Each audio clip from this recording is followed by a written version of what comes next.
saya sempurnakan. Nah, semangat ya siang-siang ya. Oke. Tingkat diskonto dan tingkat kapitalisasi ya. Kita akan memahami bahwa tingkat diskonto itu artinya bisa lending rate dari bank konvensional, tingkat bunga obligasi pemerintah, merupakan ilmu ekonomi yang membicarakan tentang opportunity cost. Nah, semakin tinggi dari tingkat risiko, semakin besar imbalan atau hasil return yang diharapkan. Ya, discount rate itu sama dengan cost of capital.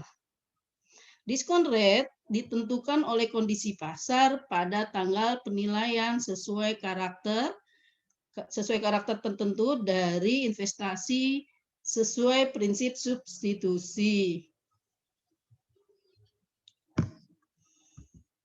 Nah, ini kalau kapitalisasi versi Ruki ya, memahami bahwa kegiatan untuk mengkonversi pendapatan menjadi value ya, struktur kapital dari perusahaan, bisa juga perlakuan dan pengakuan suatu pengeluaran sebagai aset bukan sebagai period of expense ya.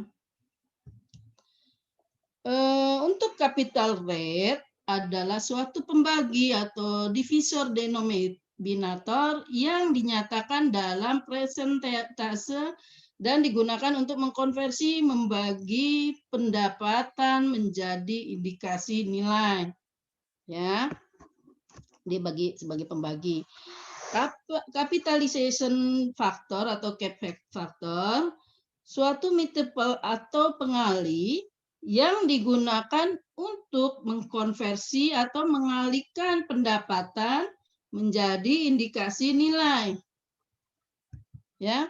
Nah, discount rate dan discount factor itu didefinisikan ya, untuk discount rate itu tingkat balikan dalam persen untuk mengkonversi sejumlah uang yang akan diterima atau dibayar di masa mendatang menjadi nilai kini. Oke. Untuk diskon faktor, diskonto atau adalah nilai kini dalam desimal yang akan diterima di masa mendatang dengan memperhatikan tingkat diskonto dan waktu yang sesuai. Nah, ini untuk discount rate dan capitalization rate ya. Suatu tingkat balikan return atau return yang dipergunakan untuk mengkonversi suatu jumlah aliran kas atau uang yang akan diterima di masa depan menjadi nilai saat ini atau present value. Discount rate mengkonversi suatu rangkaian arus kas, series of cash flows yang diterima di masa mendatang menjadi nilai kini. Ya, untuk kapitalisasi rate atau cap rate mengkonversi satu angka atau arus kas single rate of income one earning figure. Nah, ini menjadi nilai ekuitas atau invested capital sesuai dengan jenis arus kas yang dikonversi. Nah, ini perbedaan antara capitalization rate dengan discount rate. Kalau capitalization rate itu konversi atas pendapatan yang tetap. Namun kalau discount rate konversi pendapatan tidak tetap. Pendapatan diasumsikan perpetuative life. Ya. Sedangkan untuk discount rate pendapatan bisa meningkat atau turun sesuai periode. Formulanya juga berbeda ya, C sama dengan K dikurang G, kalau discount rate K sama dengan C plus G. Jadi sisi yang berbeda, ya, sisi yang berbeda. Cap rate sama dengan discount rate dikurangi oleh growth. Kalau untuk discount rate, cap rate ditambah growth. Nah, ini. Untuk penggunaan tingkat diskonto dan tingkat kapitalisasi, ya, pendekatan pendapatan, nilai objek penilaian merupakan fungsi dari manfaat ekonomi. ya, arus kas bebas yang dapat dihasilkan oleh bangunan komersial tersebut. Nah, untuk pendekatan pendapatan bisa menggunakan metode future economic income method, bisa juga capitalization future economic income method. Untuk metode penilaian pada pendekatan pendapatan, nilai objek penilaian merupakan fungsi dari manfaat ekonomi yang dapat dihasilkan oleh bangunan komersial tersebut. Sama dengan halnya kalian pengen beli rumah atau pengen sewa rumah, kan harus memikir, kalau kalian kan kalau investasi di sana kan pengen dapat balikan berapa sih hasil dari rumah itu atau bangunan itu. Nah, itu yang digunakan untuk menilai bangunan tadi, ya. Diskonto arus kasnya. Present value-nya dari mana? Arus kas bersih di tahun tertentu atau N dibagi 1 plus I pangkat N. Nah, untuk future value-nya ya tentu AKB 1 tuh ekuitasnya apa aja, ya. Divaluekan menjadi berapa, yang akan datang ditarik ke nilai sekarang, ya. Nah, untuk metode penilaian pada pendekatan pendapatan bisa dengan pertumbuhan atau dengan tanpa pertumbuhan, ya. Kalau dengan pertumbuhan AKB dibagi 1 dikurang growth. Nah, kalau tanpa pertumbuhan ya AKB dibagi I. Nah, untuk diskon rate atau cap rate, ya. Diskon dan cap rate itu merupakan market driven rate, ya. Syaratnya dari market driven apa? Mencerminkan tingkat balikan yang mendorong investor menempatkan dananya dan sebuah bentuk investasi dengan tingkat risiko tertentu, ya, minimum attractive rate return. Nah, untuk biaya oportunitasnya apa? Cost opportunity-nya yaitu benefit yang hilang karena dana tersebut digunakan untuk suatu investasi selain bentuk investasi dengan risiko yang sebanding. Ya. Nah, penentuan diskon cap rate-nya apa? Bisa melalui sumber pembiayaan equity, bisa utang, bisa debt dikurang equity mix financing. Ya. Nah, untuk konversi arus kas dari ekuitas sama dengan tingkat balikan atau rate of return, biaya opportunities dari ekuitas atau cost equity, memperkirakan diskon rate, ya. Bisa juga konversi arus kas dari hutang, terserah nih, biaya oportunitas hutang atau cost of debt. Atau dengan konversi arus kas untuk kapital. Ya, ekuitas dan hutang sama dengan biaya oportunitasnya dari rata-rata tertimbang dari cost of equity and cost of debt, WACC, ya. Nah, untuk cost equity, debt and capital, diskon rate-nya jika hutang itu, maka diskon rate-nya dari biaya opportunity dari hutang, debt cost of debt. Sedangkan untuk ekuitas itu dari biaya oportunitas dari ekuitas atau cost of equity. Atau kalau jenis pembiayanya debt minus equity mix, maka diskon rate-nya itu rata-rata tertimbang biaya oportunitas dari ekuitas dan hutang. Ya. Nah, untuk cost and capital and valuation object, ya, sebagai penyebut. Nah, ini invest capital model, ya, cost of capitalnya itu perusahaan bisa juga, ya, invested capital, bisa juga menghitung di pemilik modal atau investor, ya, ekuitasnya, ya. Bisa juga dari hutang kreditor, ya, cost of the debt. Nah, itu dijadikan sebagai value objeknya penyebut, ya. Nah, untuk cost of equity, tingkat pengembalian yang dibutuhkan investor atas investasi ekuitas sebuah perusahaan mempertimbangkan risiko atas return.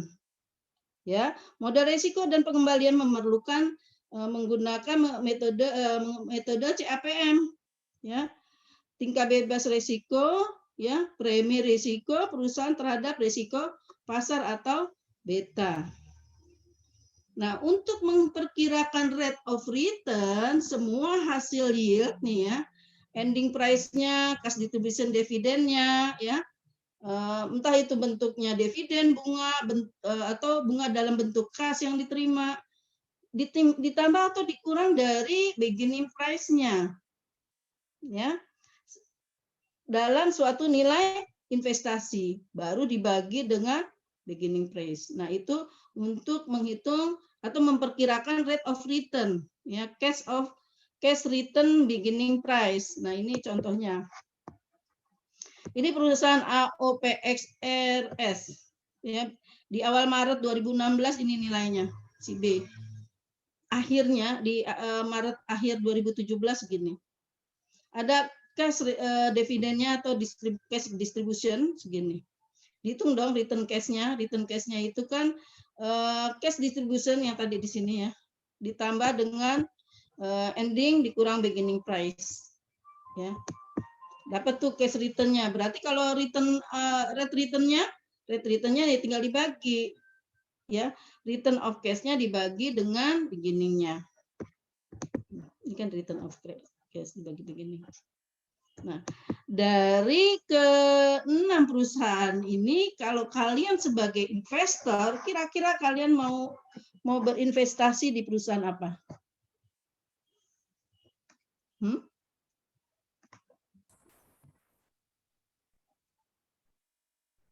Halo?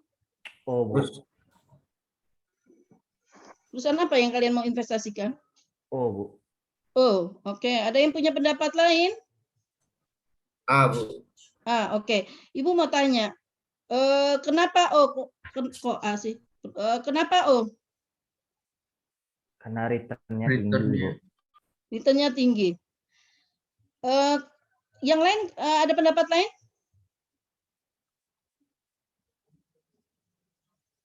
Karena lebih murah mungkin, Bu. Lebih murah. Di sini adanya cash return sama adanya rate return, Nak. Stock price-nya dia modalnya jadi lebih rendah. Oke, orang berpendapat memang beda juga ya.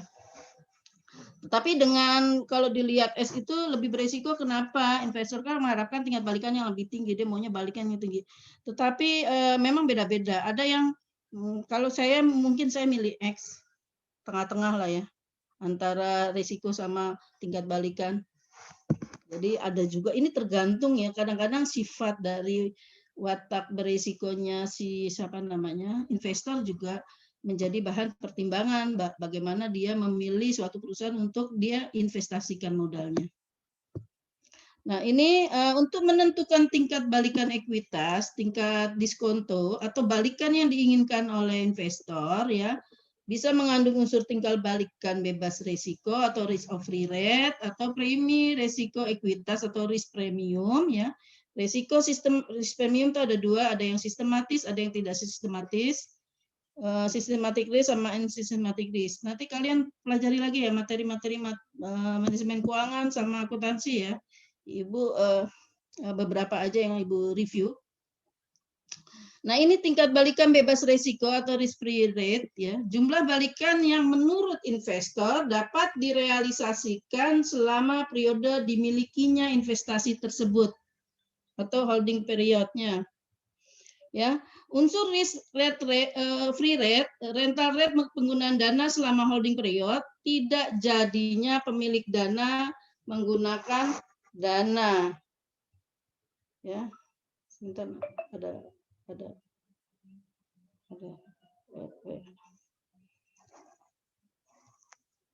Saya minggu ini memang banyak banget tulisannya. Sorry ya.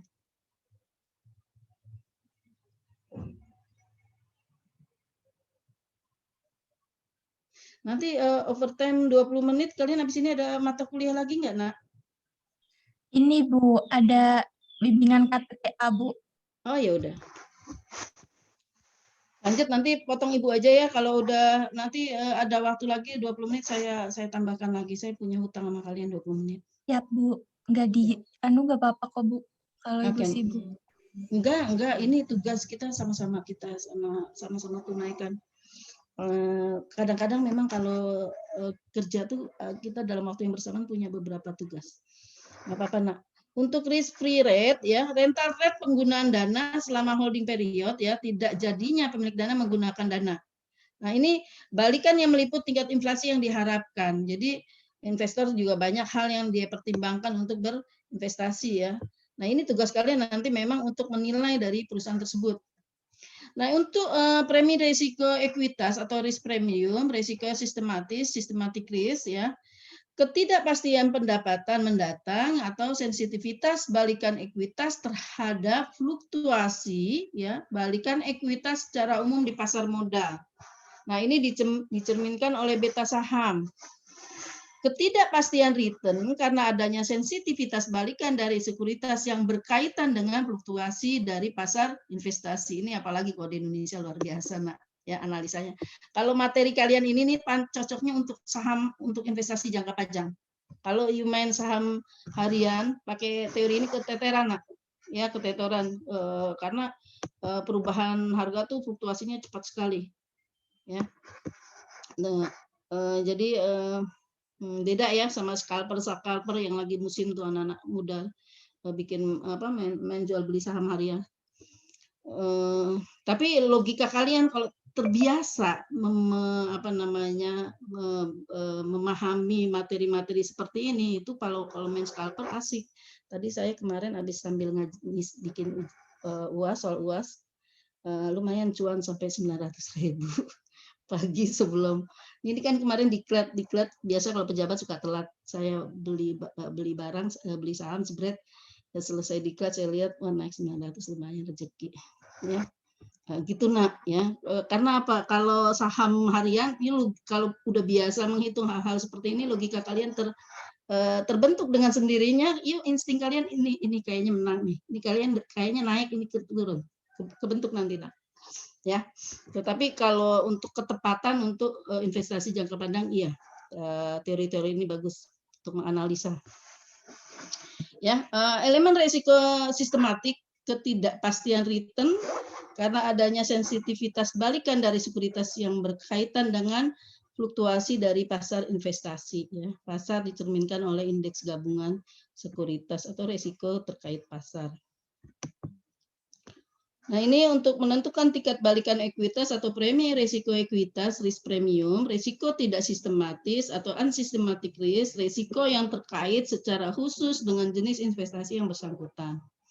Nah, ini karakteristik industri secara makro, industri secara individual, dan sekuritasnya.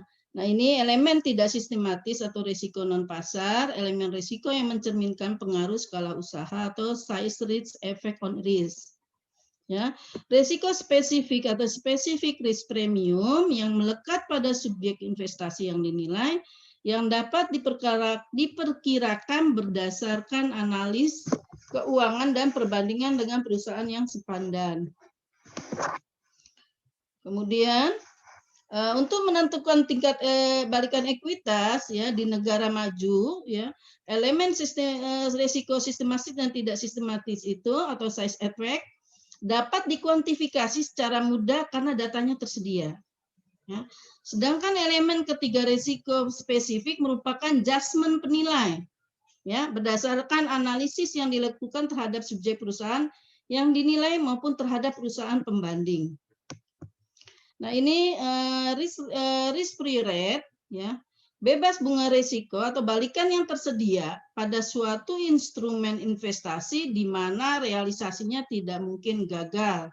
Ya, contohnya di Treasury Bond US ya, katanya Rupi, ada yang berpendapat risiko bank pemerintah, obligasi, pemerintah Sun ya, ini you nanti lihat di DJKN ada nih data-datanya kalau nggak mau ngitung ya.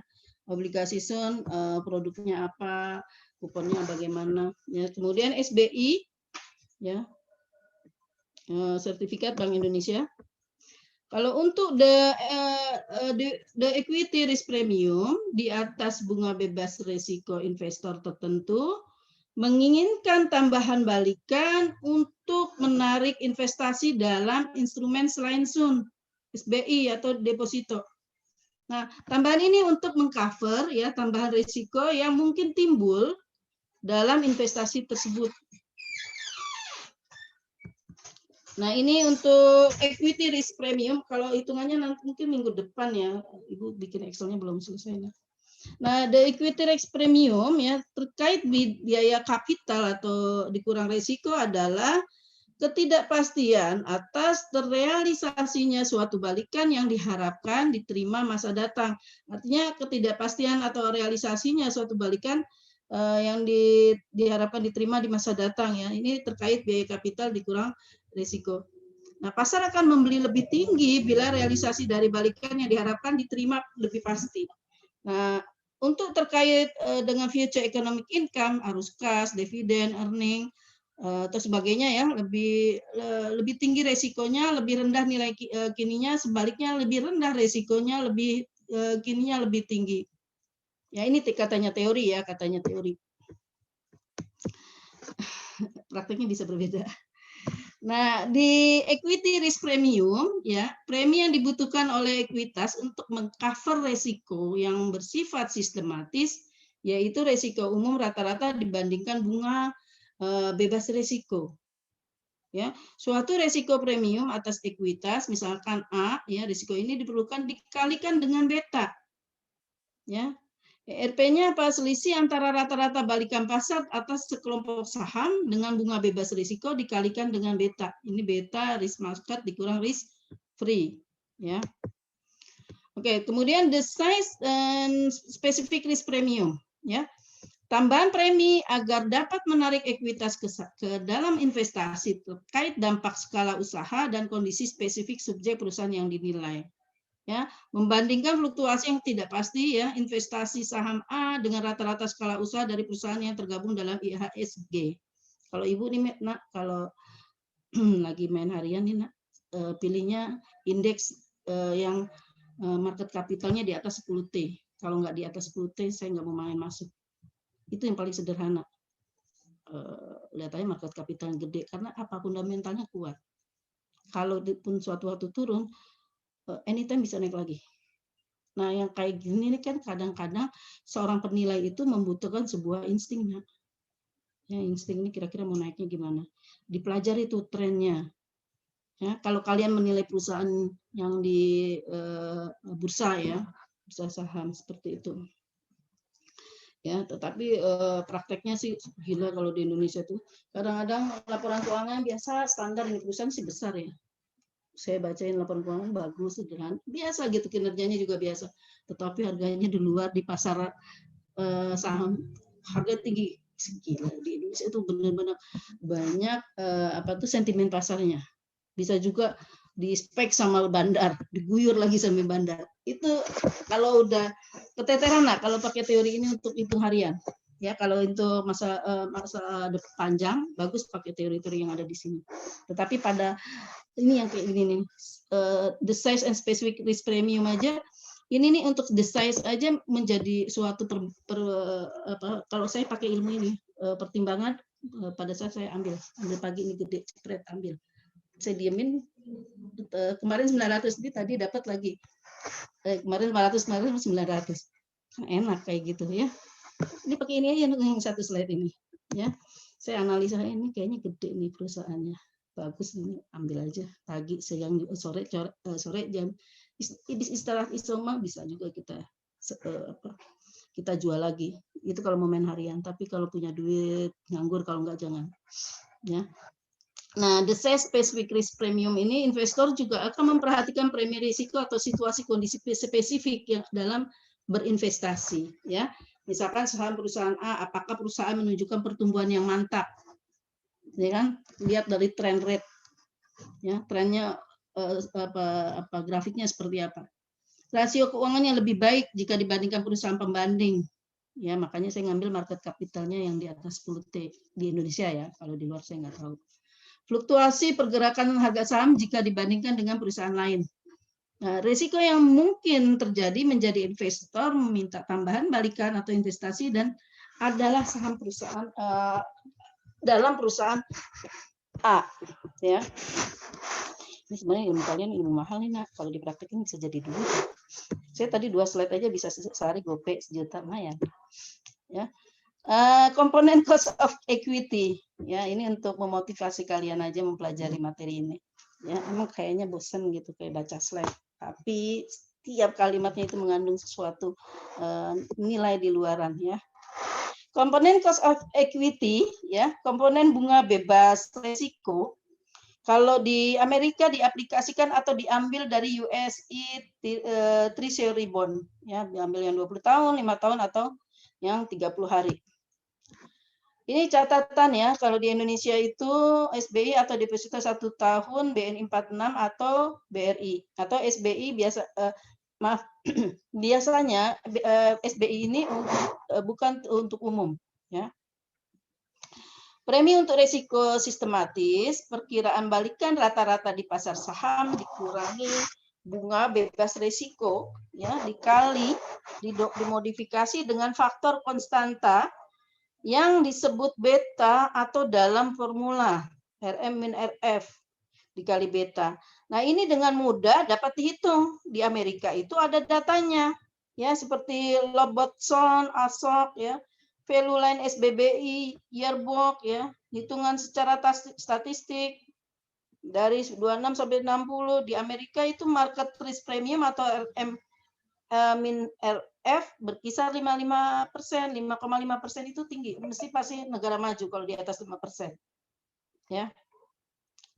Kata Damodaran 1994, sedangkan W dihitung melalui aplikasi CAPM atau APM teori.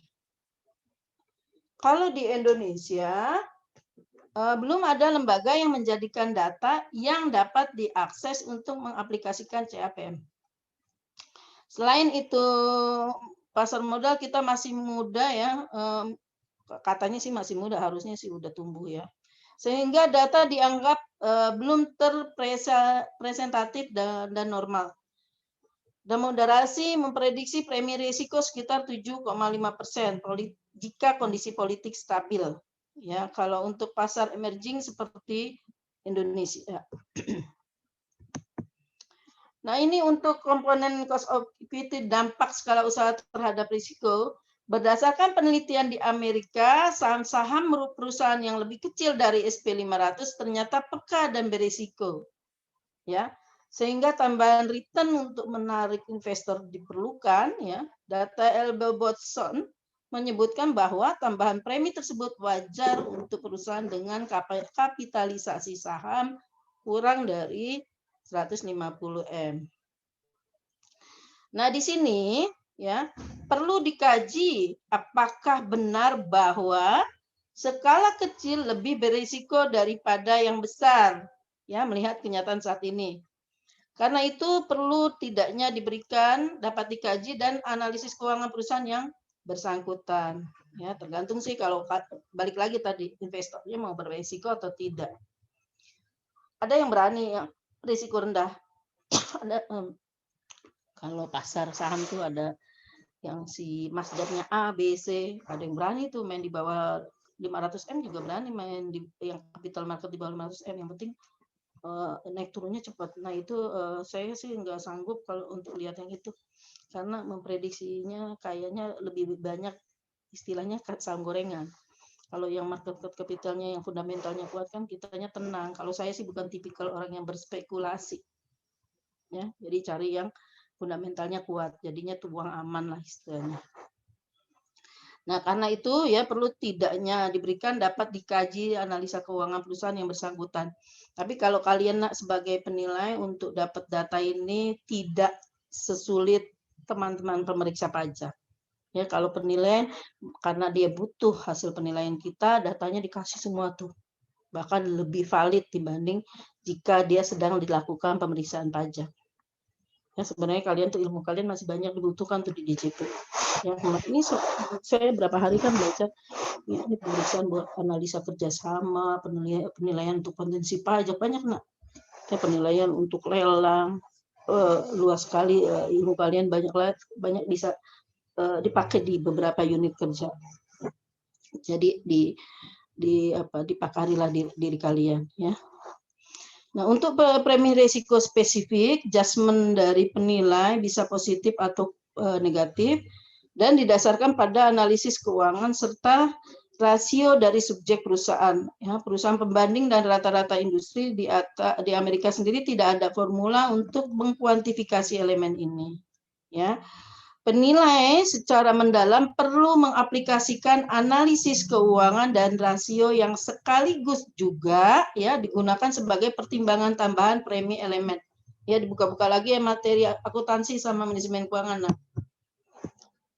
Nah, ini untuk karakter biaya modal atau cost of capital, ya kata Prawoto itu bersifat forward looking yang mencerminkan investor, ya. Fungsi dari investasi atau bagaimana modal itu digunakan dan bukan merupakan fungsi dari investor, karakter dari biaya modal. Berdasarkan nilai pasar, bukan nilai buku. Ya. Tingkat pengembalian yang diharapkan, yang diperlukan untuk menarik dana berdasarkan prinsip substitusi. CAPM ya, the capital asset pricing mode, ya investasi saham relatif lama atau jangka panjang. Nah, tadi udah Ibu singgung ya. Biaya ekuitas atau opportunity cost of equity ditentukan dengan model yang digunakan CAPM. Ya, biaya ekuitas adalah bunga bebas risiko ditambah premium yang mengcover baik risiko sistematis dan risiko sekuritas saham. Nah, biaya ekuitas sama dengan bunga bebas risiko ditambah risiko premium. Ya, KE sama dengan RF ditambah beta RM min RF. Nah, itu ya si RF-nya tadi premi risiko pasar. Ya, KE-nya cost of equity. Jadi kalau mau menilai ekuitas ya rumusnya ini.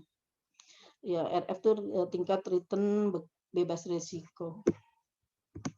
Nah, untuk beta saham ya, dalam CAPM diasumsikan investor melakukan diversifikasi portofolio dengan baik ya, sehingga risiko tidak sistematis dapat dieliminasi melalui diversifikasi sehingga risiko yang ada hanya risiko sistematis. Ya, beta sama dengan mengukur risiko sistematis.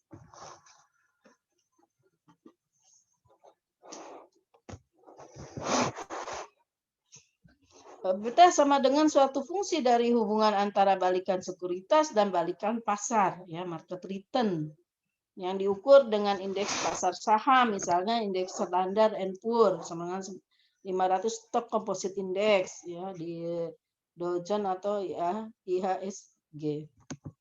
Nah, untuk CAPM, ya, beta fungsi dari excess return sekuritas A dengan excess return index, ya indeks gabungan sekuritas terhadap balikan yang bersedia untuk investasi bebas risiko. Nah, beta mengukur volatility excess return sekuritas A terhadap excess return pasar sekuritas. Nah, makanya ini harusnya jangka panjang nih kalau ini.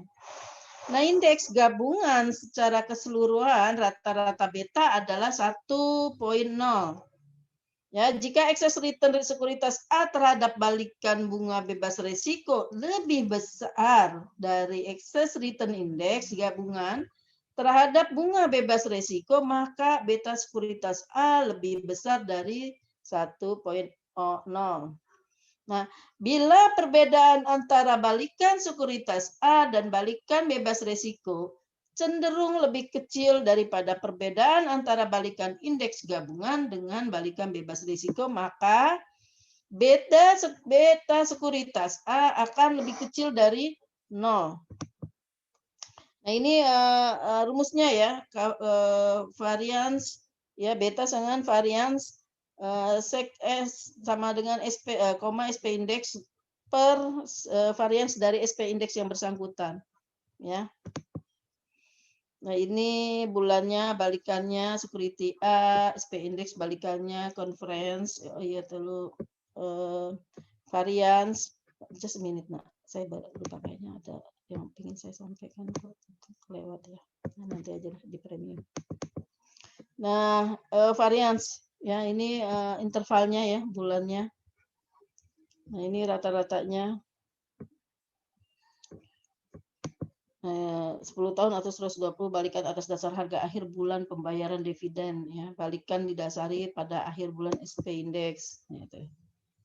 Ini keterangannya ya. Nilai dalam kolom ini dihitung balikan sek A dikurang rata-rata sek sekuritas A ya, dikali balikan SP index rata-rata SP index. Kemudian nilai dalam kolom ini dihitung sebagai berikut ya, balikan SP index dikurang rata-rata SP index pangkat 2.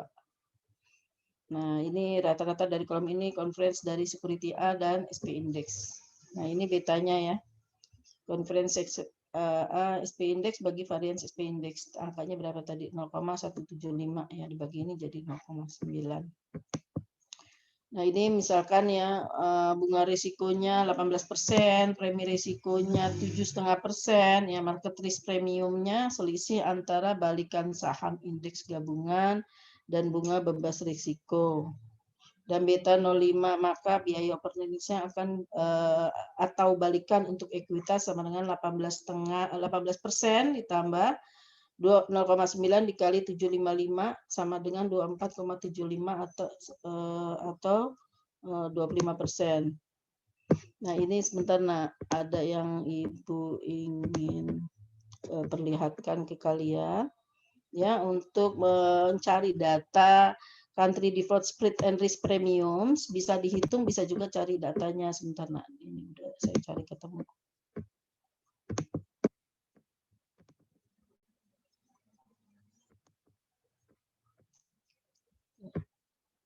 Ini ya, kalau kalau kalian mau screenshot, ini alamat untuk mencari country default spreads and risk premium. Jadi ada defaultnya ya untuk risiko premium. Kita cari kontrol Indonesia, coba Indonesia. Nah, ini Indonesia biasanya angkanya dipakai 6,12%. Ya, kalau untuk Indonesia. Ini seluruh dunia. Ya, ada default spread, country risk premium, equity risk premium, ya country risk premium. Kalau kalian mencari data terkait dengan risk premium, ya seluruh dunia. Tapi kalau khusus Indonesia biasanya pakainya yang 6,12%. Ya, saya taruh di PowerPoint kalian deh, biar di komennya tuh kalian punya alamatnya. Nanti bapaknya ibu kasih Nak. Jadi risk premiumnya.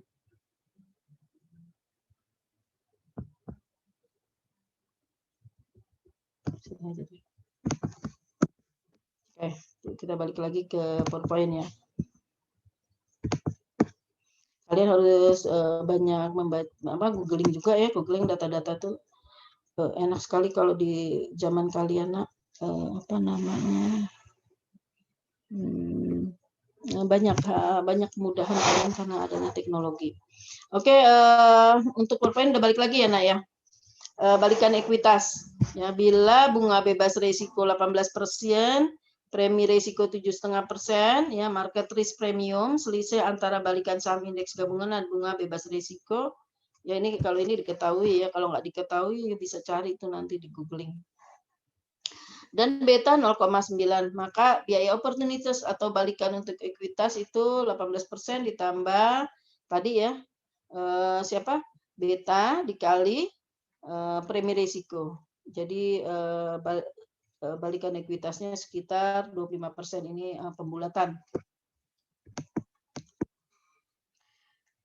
Ini tadi udah dijelaskan.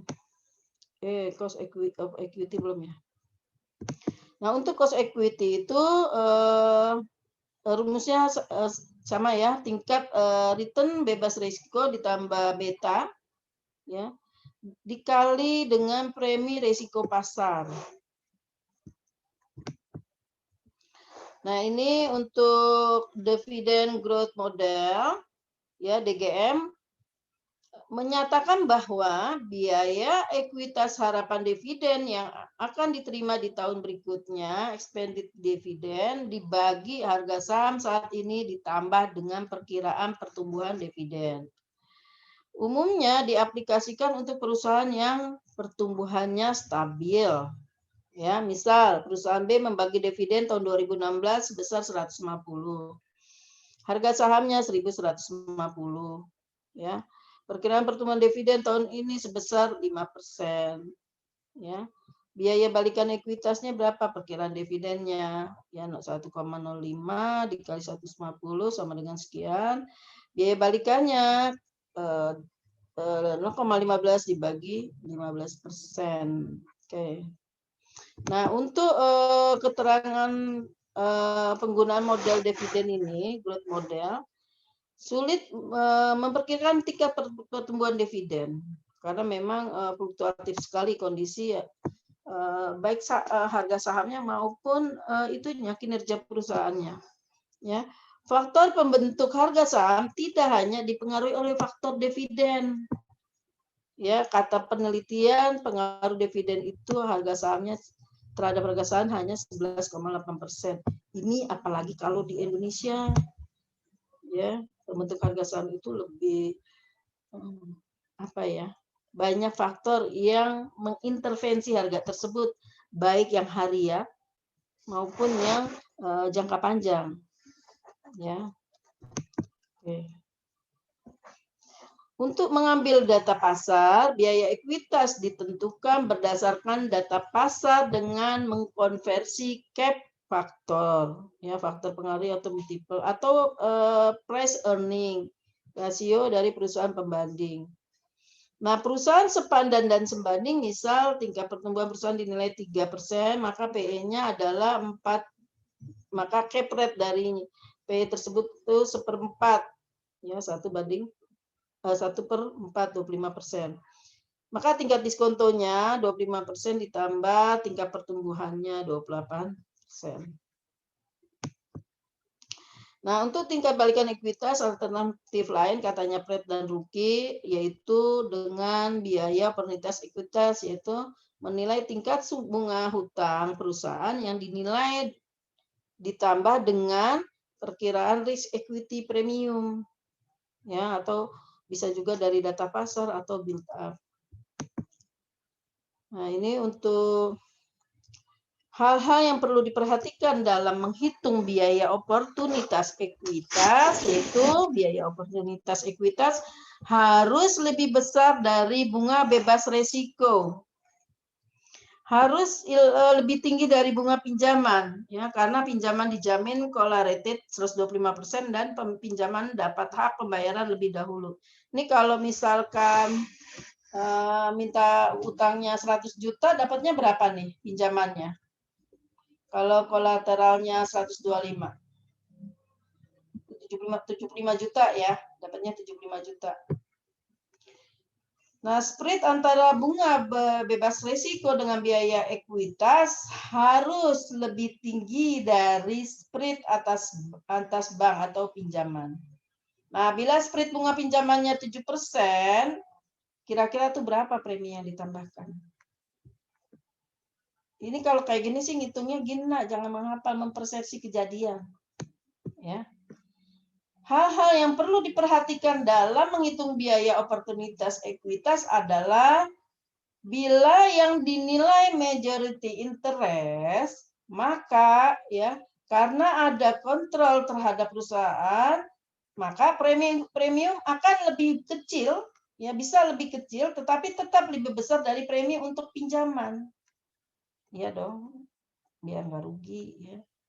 Bila subjek perusahaan yang dinilai berdasarkan analisis keuangan yang menunjukkan kinerja yang tidak menentu atau tidak mantap, premi akan menjadi lebih besar. Nah, ini contohnya, nah, tingkat diskonto dan kapitalisasi dikapitalisasikan untuk arus kas bersih yang tersedia bagi ekuitas. Ya, bunga deposito BNI 46, 18% rate-nya. Ya, premi ekuitasnya 8,5. Ya udah, rata-rata balikan pasar untuk ekuitas ya dijumlah aja. 18 tambah premi ekuitas 26,5. Tambah lagi premi resiko karena skala-skala ada enggak? Ya, resiko spesifik perusahaan ada 3,5. Risiko bisnisnya 1,5, risiko keuangannya 2, ya tinggal nanti dikalikan. Tingkat diskoto untuk ekuitas berapa nih dihitung aja ya 30 ya.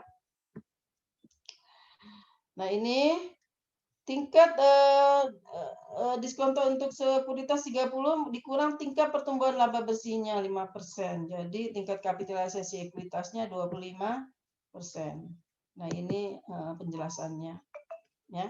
Tingkat bunga pinjaman BNI 24% atau selisih spread-nya sebesar 6%, makanya itu angkanya 18% tadi ya.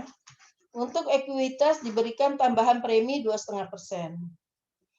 Dengan memperkirakan stabilitas dan pertumbuhan perusahaan yang dinilai ya, dibandingkan dengan perusahaan lain yang lebih besar di pasar modal, penilai tidak melihat bahwa perusahaan tersebut ini memiliki risiko lebih besar. Yang nomor 3, berdasarkan hasil analisis keuangan walaupun memiliki kecenderungan tumbuh dalam 5 tahun terakhir, diverifikasi produk dan usaha terlalu minimal sehingga fluktasi pendapat berubah-ubah ya. Cukup besar dan penilai perlu memberikan pertambahan premi risiko. Hasil analisis keuangan menunjukkan bahwa perusahaan ini beroperasi dengan biaya tetap yang relatif besar, sehingga kemampuan debt service atau PK terhadap fluktuasi pendapatan perlu tambahan premi. Nah, berdasarkan tinjauan terhadap tingkat pertumbuhan selama 5 tahun rata-rata 5% per tahun. Ya. Oke, ini untuk menghitung biaya oportunitas hutang atau cost of debt. Ya, asumsinya adalah hutang perusahaan diperoleh dari pasar, ya dari pasar uang atau sistem perbankan. Nilai buku hutang dalam neraca mencerminkan nilai pasar hutang tersebut, nih asumsi ya. Tingkat bunga untuk hutang mencerminkan nilai pasar tingkat bunga tersebut, sehingga tingkat bunga pinjaman dapat dianggap sebagai biaya oportunitas pinjaman. Beban bunga, ya, beban bunga hutang adalah elemen yang dapat dikurangkan pada laba sebelum pajak, ya. Jadi untuk memperoleh biaya bunga yang mencerminkan nilai pasar harus dikurangi dengan reduksi yang terjadi pada pajak.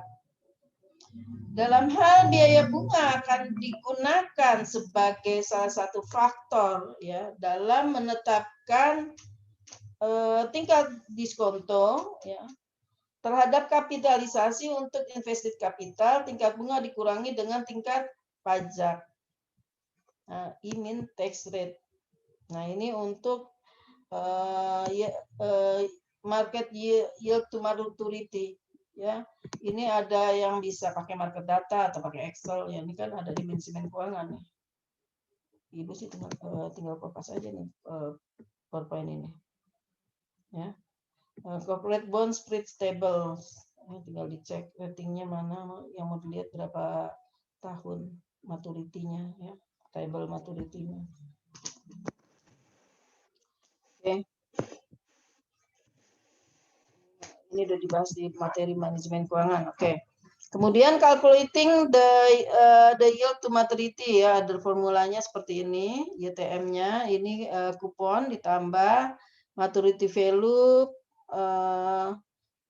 par value ya dikurang present value of obligation ya, market price sesuai market price dibagi periodenya berapa tahun, terus dibagi ya, dibagi lagi nih yang tadi hasil penjumlahan, dibagi penjumlahan antara maturity value ditambah PV yang telah dibagi 2. Nah, untuk biaya kapital rata-rata, biaya yang banyak diaplikasikan untuk menghitung business interest yaitu invested capital modal atau market value of to invested capital. Invested capital model mencari nilai pasar kapital dahulu, lantas dikurangi nilai hutang untuk memperoleh nilai ekuitas. Ya, sehingga arus pendapatan yang dikonversi menjadi indikasi nilai kapital harus merupakan arus kas yang tersedia sebagai balikan invested capital atau hutang ditambah modal. Nah, ini untuk tingkat diskonto atau kapitalisasi mencerminkan biaya struktur modal, ya WACC.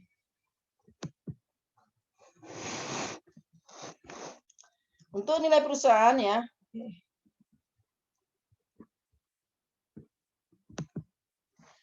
Mana tadi?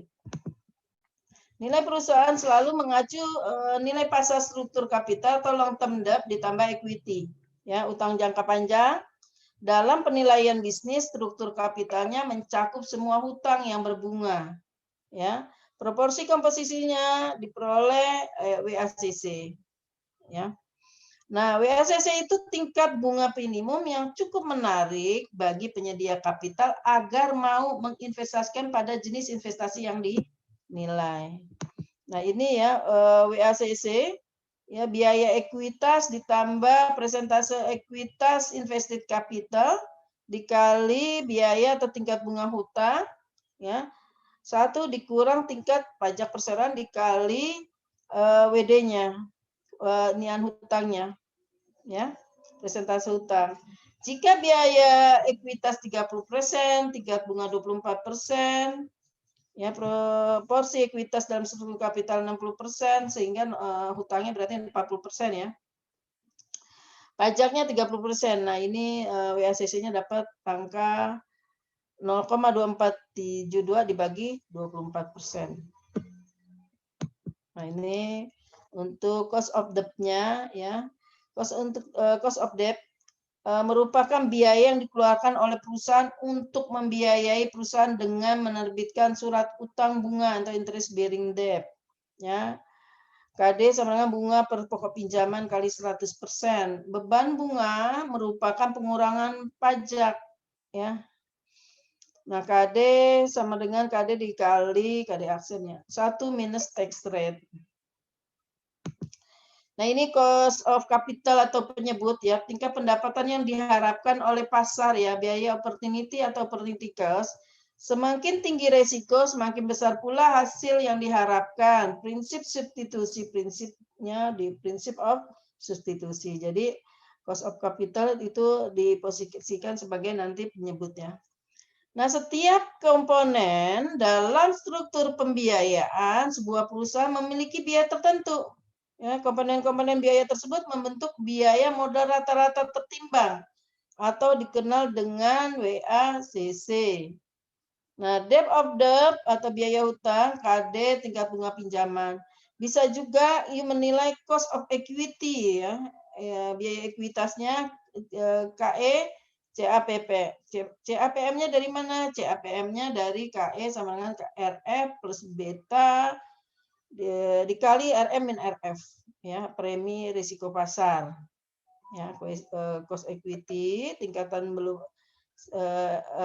tingkat return bebas risiko ditambah beta industri tingkat return pasar, ya, tergantung kalian mau menilai apa nanti. Menggunakan beta perusahaan lain, ya, beta mencerminkan struktur modal sebenarnya dari masing-masing perusahaan. Beta yang mencerminkan leverage keuangan. Nah, ini untuk beta leverage dan beta unleverage, tahapannya tuh pertama hitung dulu, betanya di unleverage dulu. Dari setiap perusahaan pedoman untuk menghilangkan pengaruh adanya leverage. Ya, menentukan risiko perusahaan yang dinilai dengan perusahaan pembanding dengan mengasumsikan perusahaan pedoman mempunyai 100% struktur kapital, membentuk ekuitas, ya.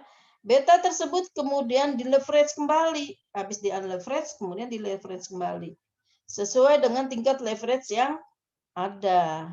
Nah, ini rumusnya beta unleverage itu sama dengan beta leverage 1 plus 1 min dibagi ya 1 min T WD per WE. Nah, ini contohnya. Nah, perusahaan bernama beta leverage dipublikasi 1,3, tingkat pajak 30%, susunan kapital, utang 60%, ekuitas 40%. Misal tingkat pajaknya 35% dengan struktur kapital, 30% untuk utang, 70% untuk ekuitas. Ya, 1,3 tadi ini di sini nih rumusnya. Ya, 1 dikurang pajak ya, terus apa namanya nih WD per WE ya, presentasi utang dibagi ekuitasnya, persentase ekuitas. Nah, untuk beta risiko perusahaan yang dinilai sama dengan perusahaan pedoman. Ya, laporan leverage beta sesuai dengan tingkat pajaknya. Beta leverage 0,63 dan tingkat pajaknya 35% dengan struktur kapital 30%, utang 70%, ekuitas. Ada tinggal masukin angkanya. Nah, ini kan tadi pajaknya berapa? 35%. Jadi nilai T di sini itu 0,65. Oke. Nah, itu untuk tingkat diskonto dan kapitalisasi. Saya masuk di tingkat pendapatan. Kelompok yang presentasi sabar ya, Nak ya. Sekalian saya memaparkan materi dulu.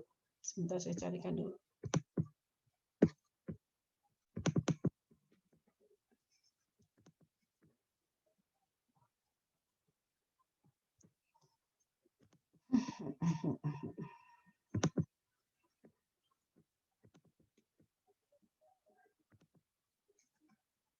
Nah, pendekatan pendapatan konsep dasarnya. Nah, ini discount future economic income method ya. Kapitalisasi future economic income method yang kita akan bahas ya. Nah, ini untuk pertumbuhan, kemudian FCF to firm atau FCF to equity. Nah, ini konsep pendekatan pendapatan nilai ya bergantung pada pendapatan mendatang future benefit yang melekat padanya dan pendiskontoan pendapatan mendatang tersebut pada nilai kini. Dihitung tuh masa depan tarik ke saat ini berapa sih gitu.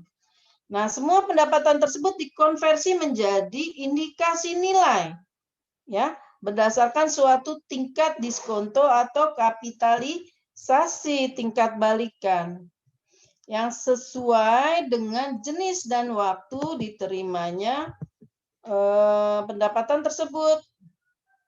Nah, konsep dasarnya adalah melakukan proyeksi di masa mendatang terkait subjek perusahaan atau investasi yang dinilai dan mendiskon arus pendapatan yang diproyeksikan tersebut menjadi nilai kini. Nah, nilai dari subjek investasi adalah nilai kini dari pendapatan yang dihasilkan investasi tersebut di masa mendatang. Nah, ini pendekatan pendapatan, arus kas bersih ya, net cash flow, free cash flow, economic income yang akan didiskontokan untuk menjadi indikasi nilai bisnis atau business interest. Nah, ini nilai perusahaan. Ya, the value of an asset in the present value of its expected return, ya, balikan yang diharapkan. Namun pada periode yang ditentukan, nah, ada terbatasnya periode, ya. Especially you expect an asset to provide a stream of returns during the period of time you own it. Jadi ada batasannya, mau 3 tahun, 4 tahun, 5 tahun. Ya, to convert this estimate stream to returns to value of security, you must discount this stream at your required rate of return. Ya, the process of valuation requires estimate of the stream of expected return and the required rate of return on the investment, katanya si Frank. Nah, ini untuk basic formulanya, untuk pembilang itu bisa dividen, bisa interest, bisa net cash flow, bisa net income, ya. Penyebutnya discount rate, capitalization rate, ya. Basic formulanya seperti itu. Nah, untuk pendekatan penilaian bisnis, ada pendekatan pendapatan, yaitu discount future economic income method atau capitalization future economic income method. Nah, ini untuk metode penilaian di dalam SPI ya, ada discount cash flow method, ada capitalization of income method. Metode tersebut di atas ini hanya dapat digunakan jika manajemen objek penilaian telah menyusun rencana bisnis yang akan dijadikan sebagai dasar penilaian ya. Penilai harus memiliki keyakinan yang memadai atas asumsi yang mendasari penyusunan rencana bisnis adalah wajar. Ya, business plan based valuation. Dari mana itu wajar? Dicek, ya, dianalisa laporan keuangannya dan sebagainya. Nah, ini untuk penentuan pertumbuhan. Ya. Nilai perusahaan adalah nilai sekarang dari arus kas masa depan yang diharapkan perusahaan. Jadi sebenarnya future value itu. Ya. Input penting adalah tingkat pertumbuhan yang digunakan untuk meramalkan pendapatan di masa mendatang atau masa depan. Nah, ini kalau memperkirakan pertumbuhan menurut Damodaran, bisa berdasarkan tingkat pertumbuhan historisnya, bisa berdasarkan analis, bisa berdasarkan pertumbuhan dari fundamental. Nah, biasanya kalau pertumbuhan historis apa yang dilakukan, Nak? Halo? Analisis growth historisnya, Bu. Oke, good. Apalagi, Nak? Ada lagi enggak? Yang lain mana nih? Yang lain tidur. Halo. Ini mahasiswa Ibu satu apa berapa sih? Udah 29. Kemana ini, oi? Enak aja. Masa mahasiswanya cuma satu? Kayak Tias mulu, kasihan Tias. Tias tuh bos saya, Nak. Gak berani saya sama Tias. Oke, lanjut ya.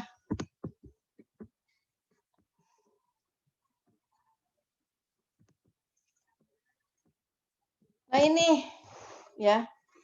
Bisa dasar aritmatik, bisa geometrik, bisa juga kita menggunakan modal regresi linier dan log linier. Ya. Rata-rata aritmatik apa? Rata-rata sederhana dari tingkat pertumbuhan masa lalu.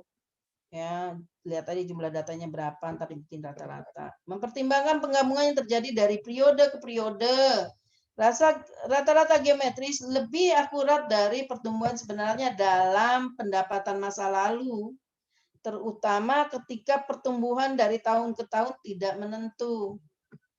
Nah, kalau regresi linier, earning per share-nya di tahun tertentu atau time period tertentu yang kita nilai sama dengan A ditambah BT. Ya, laba per share pada periode T. Nah, ini contohnya ya, ilustrasi difference between arithmetic dan geometric average ya.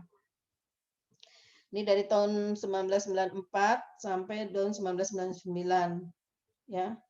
Revenue ya, EBITDA, EBIT, net income ya, kemudian dipresentasikan present change-nya berapa, average-nya dijumlah, dibagi jumlah data ya. Masing-masing.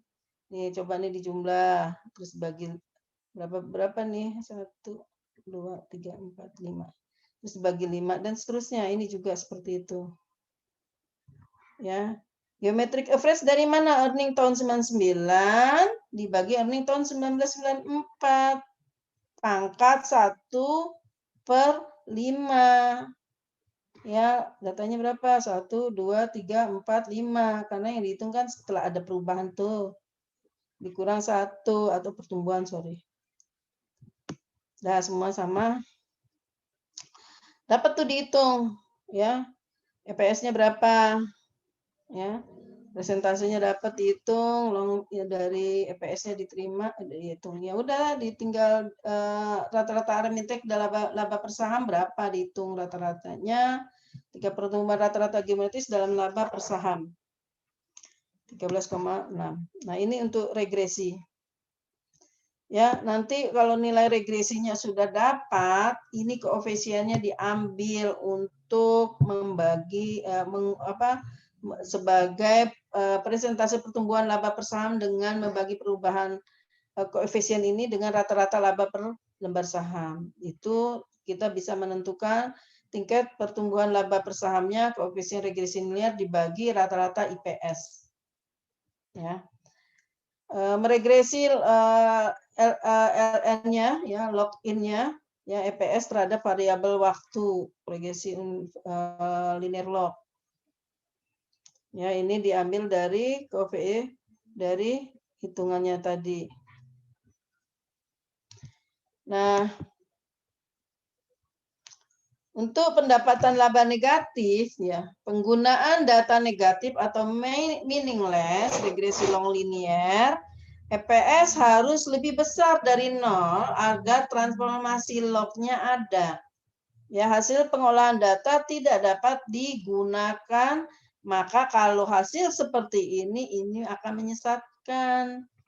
Ya, hasil penilaian kalian akan dipertanyakan. Misalnya Tesla melaporkan pendapatan operasionalnya EBIT-nya minus 52 juta di 2009. Dan minus 54 juta di 2010. Artinya apa? Artinya pendapatan perusahaan itu memburuk. Nah, pertumbuhan pendapatan Tesla-nya berapa? Ya tinggal dibandingkan aja. Minus 154 dikurang minus 52. Dibagi minus 52. Nah, inilah hasil pertumbuhannya. Atau 196,15%. Nah, berdasarkan EPS sama dengan A plus BT, tingkat pertumbuhan diperkirakan yaitu B per rata-rata IPS. Ya, mengasumsikan bahwa EPS rata-rata selama periode waktu tersebut adalah positif. Ya, menggunakan dua angka yang lebih tinggi di penyebutnya. Persentase EPS periode tahun ini dikurang EPS tahun sebelumnya. Tahun T yang ditentukan dalam atau istilahnya tahun pada saat kalian menilai objek tersebut, ya, maksimal EPS T dibagi ya maksimum dari earning EPS-nya. Alternatif lain dapat menggunakan nilai absolut EPS pada periode sebelumnya, ya, dipositifkan kalau absolut. Ya, tingkat pertumbuhan sebenarnya kan ini negatif nih 197 nih, itu lihat ya, minus 1999 tuh minus 1999 kan ini nih 0,065 dikurang yang minus 067 dibagi minus 067. Ini ada minus 197%. Negatif kan labanya.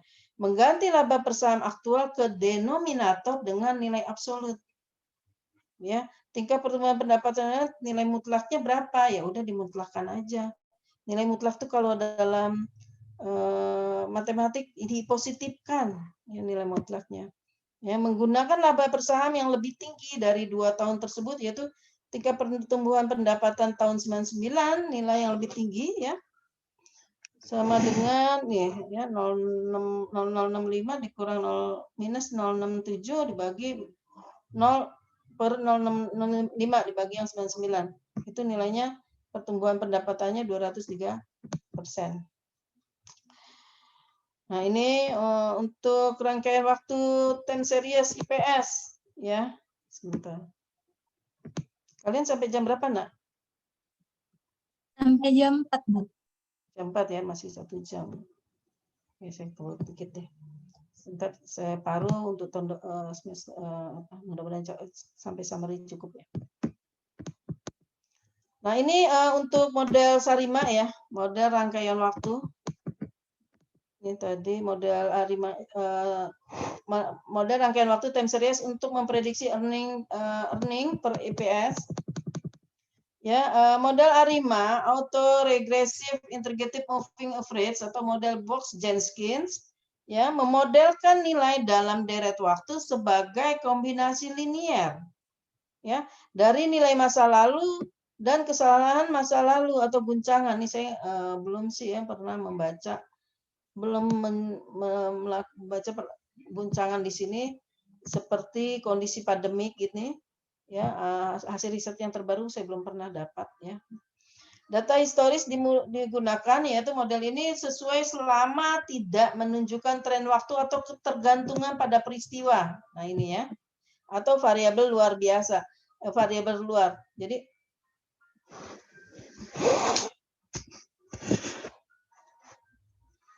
maaf. Izin ya, Nak. Sebentar aja, Nak. Halo? Halo? Ya? Iya, dari mana nih?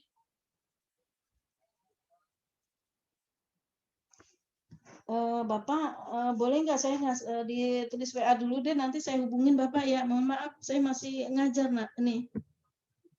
Ya, nomornya berapa, Pak? Nomor WA Bapak aja deh, Pak. Jadi saya bisa anytime tanya Pak Saiful, Pak. Ya, kapan anytime saya juga gini Pak, kalau saya ada kebutuhan di informasi bisa lebih cepat.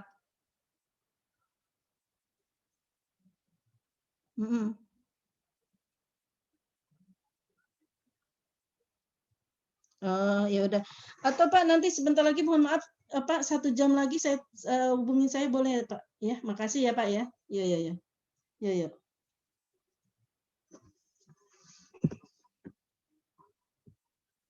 Maaf ya, minta izin, mohon maaf saya HP kemarin ada masalah, saya pindah HP jadi urusan perbankan jadi keteteran saya tadi. Oke, maaf ya, maaf banget. Model IRIMA atau model Box-Jenkins ya, memodelkan nilai dalam deret waktu sebagai kombinasi linear dari nilai masa lalu dan kesalahan masa lalu atau guncangan. Tadi ya kasus-kasus pandemi seperti ini, kalian pada saat menilai hati-hati Nak, ya karena ini kejadian yang luar biasa. Ya, hal-hal seperti ini perlu menjadi concern buat penilai karena tentu saja menjadi hal berbeda sama sekali, bisa berubah sama sekali sebuah perusahaan before after dari atau sebelum atau sesudah kejadian pandemi. Nah, ini mempengaruhi sekali. Kalau istilah pajak itu cost measure. Jadi kalau penilaian itu mempengaruhi kondisi. Nah, model SARIMA atau auto regressive moving average itu peramalan pendapatan saham ya dibangun berdasarkan laba kuartalan per saham. Nah, ini berguna dalam meramalkan laba per saham kuartalan. Laba per saham kuartalan memiliki komponen musiman yang kuat ya. Foster, ini katanya Foster tahun 77, Brown tahun 79, Bate tahun 84. Tapi saya kurang paham kalau belakangan mungkin ada yang masih sependapat oleh Sarima atau juga yang punya pendapat lain ya. Sementara pakai ini. Ramalan pendapatan saham dibangun berdasarkan laba kuartalan, meramalkan laba per kuartalan, memiliki komponen musiman yang kuat. Nah, ini untuk model Sarima memodelkan nilai dalam deret waktu sebagai kombinasi linear dan nilai masa lalu dan kesalahan masa lalu atau guncangan. Data historis ya, digunakan ya, model ini sesuai selama data tidak menunjukkan tren waktu atau ketergantungan pada peristiwa atau variabel luar. Nah, ini untuk bisa juga menggunakan perkiraan pertumbuhan analis, ya, fokus pada perusahaan tertentu atau kapitalisasi pasar, kepemilikan institusional, perdagangan volume, ya, informasi dasar analisa analis, ya, informasi spesifik perusahaan yang telah dipublikasikan sejak laporan laba terakhir. Nah, ini untuk informasi makroekonomi yang dapat mempengaruhi pertumbuhan di masa depan. Kemudian ada lagi informasi yang diungkap oleh pesaing tentang prospek masa depan. Informasi pribadi tentang perusahaan, informasi publik selain pendapatan. Nah, ini Ibu ingatkan ke kalian untuk mendapatkan hal ini, ya informasi-informasi ini sebagai seorang penilai, tambah lagi Nak kemampuan soft skill kalian dalam berkomunikasi dengan orang lain, ya. Karena ini penting saat kita mencari data yang sangat penting. Kalau sebagai penilai masih aman, nak. Masih gampang deh. Istilahnya orang lagi butuh kita untuk menilai, dia kasih data yang tingkat validitasnya itu bagus. Permasalahannya kalau kalian nanti setelah jadi penilai ditempatkan sebagai pemeriksa, entah jadi penyidik intelijen perpajakan. Nah, itu kan informasi itu kan orang pasti keep itu. Kemungkinan besar di-keep untuk hal-hal yang kualitas validasi data yang kalian baca itu laporan keuangannya belum tentu yang semestinya. Jadi harus dikaji ulang angka-angkanya. Nah, ini kepentingannya apa? Kemampuan berkomunikasi itu penting, nak. Ya. Jadi penilai jangan duduk manis di kantor. Berkomunikasi ke orang, mencari data, ya ini hal-hal yang bukan hal yang sederhana sebenarnya, tetapi bisa tetap dilakukan. Ya pasti kalian kalau sering melatih diri tahu caranya masuk ke seseorang yang menjadi informan kita. Ya itu karena nanti mempengaruhi kualitas penilaian kalian. Oke, yang faktor yang menentukan bobot yang diberikan pada perakiraan analis untuk prediksi masa depan, ya misalkan jumlah informasi khusus perusahaan terkini, jumlah analis yang mengikuti saham, tingkat ketidaksepakatan antara analis, kualitas analis mengikuti saham. Nah, kalau kayak gini nih, nak, kalau ibu sih yang penting kita punya dasar ya, konsep, teori, atau masjab ambil satu. Kalau banyak yang analis beda begini gitu, ya udah yuk yakin aja sama diri kalian, ya analisa diri kalian. Oke, analisa dari diri kalian yang berbasis knowledge atau ilmu, bukan tebak-tebakan ya, ilmu yang benar. Oke. Nah ini fundamental pertumbuhan untuk growth ya, retain earning ya. T-1 return earning yang tahun lalu, NI-nya yang tahun lalu dikali ROE, tadi temannya udah kelas tadi ya, retention ratio dikali ROE, ya B dikali ROE, ROE-nya dari mana? ROE-nya dari ROC ditambah D per E ya, dan seterusnya. Nah ini growth-nya juga ya. Nah ini adalah fundamental pertumbuhan, formulanya. Ya, expected growth EBIT sama reinvestment rate dikali return on capital, where investment rate, capital expenditure dikurang depreciation ditambah perubahan non cash WC apa sih nak? Hah? Halo, WC di sini Working apa capital. sih? Apa? Working capital ya. Dari mana nyarinya? Working capital tuh nyarinya dari mana? Karena aset dikurangi current liabilities, Bu. Ya. Ada yang berpendapat beda? Oke. Nah, terus makasih ya, Mbak ya. Dibagi EBIT 1 minus tax rate. Ya, return on capital-nya apa? EBIT 1 minus tax dibagi book value of equity ditambah book value of debt dikurang cash on marketable securities. Ya. Nah, ini untuk arus kas bersihnya net cash flow, net income after tax for common shareholders ya. Ditambah non cash expenses dikurang capital expenditures plus minus charge in net working capital tergantung ya, plus atau minus net change in long term debt. Itu sama dengan free cash flow to equity. Nah ini ya model FCF pertumbuhan konstan ya, cost equity of the firm ya, QE-nya. Value-nya dari mana? FCFE KE dikurang GN. Ini dirancang untuk menilai perusahaan yang tumbuh pada tingkat pertumbuhan yang stabil karena dalam kondisi mapan. Ya, value of stock today ya. Ini dibagi KE dikurang GN. Pertumbuhan yang digunakan dalam model harus masuk akal relatif terhadap tingkat pertumbuhan nominal dalam perekonomian di mana perusahaan beroperasi. Ya, sebagai aturan umum, tingkat pertumbuhan yang stabil tidak dapat melebihi tingkat pertumbuhan ekonomi tempat perusahaan beroperasi.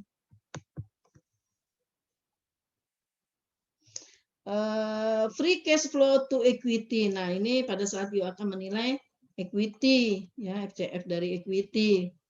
Asumsi bahwa perusahaan dalam kondisi mapan menyiratkan apa? Memiliki karakter lain yang dimiliki oleh perusahaan yang stabil, yaitu belanja modal tidak terlalu besar relatif terhadap depresiasi.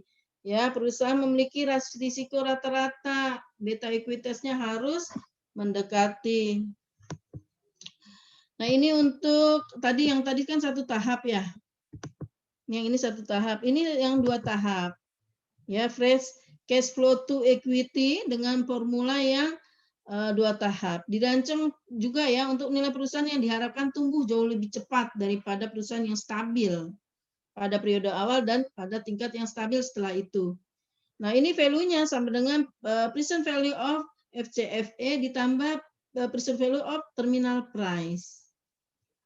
Ya, free cash flow to equity in year T dibagi dengan 1 ditambah cost of equity in high growth ya and stable growth period selama periode T dipangkatin T ya ditambah price at the end of extraordinary growth period ya pada periode tertentu ya dibagi 1 plus KEHG ya. KE tadi apa? Cost of equity in high growth and stable growth of period. Nah, ini terminal price is generally dikalkulasi dengan menggunakan infinite growth rate model. PN-nya itu FCFE N plus 1 dibagi K ya KE cost of equity in high growth and stable growth. Ya, dikurang growth. Pada periode tertentu ya periode yang bersangkutan. Nah, ini untuk yang 3 tahap ya sama ya ini cuma untuk menilai perusahaan yang diharapkan melalui 3 tahap pertumbuhan fase awal tingkat pertumbuhan tinggi, periode transisi di tingkat pertumbuhan menurun, periode kondisi mapan di mana pertumbuhan stabil. Asumsi tentang variabel lain konsisten dalam asumsi dengan pertumbuhan ini yaitu belanja modal dan depresiasi atau resiko dan beta. Nah, ini free cash flow to equity model FCFE 3 tahap ya. Ada yang high growth terus turun transisinya kemudian stable growth. Ya, yang ini. Ya, ini growth of rate. Ya. Grafik rate of rate. Nah, ini untuk dollar CAPEX ya. Nah, CAPEX is di high relative to depreciation. Ya, ini CAPEX terhadap depresiasi. Naik terus capital expenditure keluar agak menurun sedikit baru terus difference ini kalau difference between CAPEX and depreciation reflect growth. Nah, pertumbuhannya mendatar. Ya, kalau istilah saham ini harganya lagi sideways. Ada yang berani, nggak ada yang berani. Tapi saya itu berani tergantung perusahaannya. Nah, itu kan analisa, membaca sebuah grafik. Ya, ini ya, tadi cash flow to equity, sekarang free cash flow to firm, menilai cash flow untuk perusahaan. Ya, value-nya FCFE 1 per WACC min JN. Ya. Arus kas bebas ke perusahaan, jumlah arus kas ke semua pemegang klaim di perusahaan termasuk pemegang saham biasa, pemegang obligasi dan pemegang saham preferen. Ya, untuk general versionnya modelnya seperti ini. Oke. Nah, ini bedanya ya untuk net cash flow to equity dengan net cash flow to invested capital. Oke ya. Bedanya di sini nih, kalau untuk invested capital ada penambahan interest expense, net of tax, preferred dividend. Oke, ini yang kemudian summary ya, sampai summary aja nanti kita teruskan kalau untuk slide ini ya untuk minggu depan. Pendekatan dari diskon cash flow itu bisa pembilang. Pembilangnya apa? Arus kas bersih. Arus kas bersihnya itu bisa ekuitas, bisa invested capital. Ya. Nah, ini periodenya bisa spesifik, bisa periode kontinuitas. Ya, periode kontinuitas apa? Pertumbuhan AKB normal, TK diskonto normal. Nah, ini adalah capitalization income. Ya. Penyebutnya apa? Bisa tingkat diskonto, berupa apa? Biaya modal, entah dari struktur modal, entah dari biaya hutang, entah dari biaya ekuitas. Kalau dari struktur modal bisa proporsi hutang dan ekuitas berdasarkan nilai pasar, bisa hutang, ya biaya hutang dikurang tax shield sama dominasi mata uang. Nah, untuk biaya ekuitas CAPM, risk rate, free rate, beta, itu leverage, unleverage, premi resiko pasar. Nah, itu yang kita bicarakan dalam 2 pertemuan ini. Nah, untuk minggu depan, ini materi dari saya sampai halaman ini, 32 ya, summary. Apa namanya? Kelompok yang ingin presentasi silakan, Nak. Ya, Ibu tolong diingatkan PJJ besok terakhir summary, lanjut nanti apa namanya? Saya tadi semalam udah sempat ini sih sebenarnya. Tapi ini minggu depan aja lah ya, minggu depan aja deh. Oke, silakan kelompok berikutnya yang ingin apa namanya presentasi silakan, Nak. Ya, sampai materi sampai situ ya.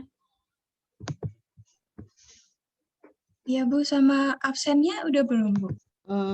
Siapa Bu? Siap, selesai. Aman Bu. Just a minute. Thank you diingatkan, Nak. Silakan, Nak, yang mau presentasi. Ibu urus portal dulu daripada saya dipecat sama Mbak Tias. Iya belum. Kita belum screenshot ya? Sebelumnya Screenshotnya udah ada di grup Bu. Ada di grup, makasih. Silakan dihubungin, Nak. Dihubungin. Disiapkan, Nak.